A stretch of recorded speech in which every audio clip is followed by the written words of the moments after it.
Des œufs très rares et très onéreux.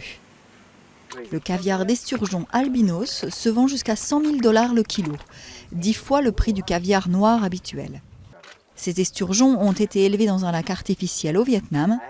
Quand le Han Duc a lancé ce projet un peu fou, les spécialistes russes qu'il avait engagés lui ont dit que les eaux vietnamiennes étaient bien trop chaudes. Mais il leur a prouvé le contraire et ces poissons se sont adaptés. Je pense que si je peux combiner une très bonne qualité, un prix correct et une bonne chaîne d'approvisionnement, le caviar peut devenir très populaire, pas seulement pour l'élite, mais pour les autres aussi. La production mondiale de caviar s'est effondrée dans les années 80.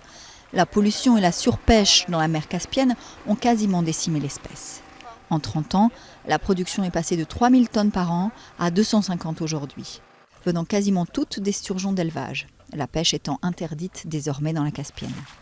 La demande des consommateurs est telle que Duc vend désormais son caviar non seulement sous son propre label, mais aussi à de grandes marques. Nous exportons la chair de l'esturgeon et le caviar vers la Russie. Nous pensons que ce sera un très bon marché pour nous, car la Russie a une tradition de consommation de ce produit.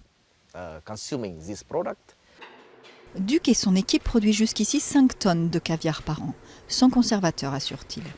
Ils tentent d'améliorer la qualité de leurs esturgeons d'élevage en travaillant sur la salinité ou la température de l'eau. La demande est également forte dans les restaurants de luxe du Vietnam communiste.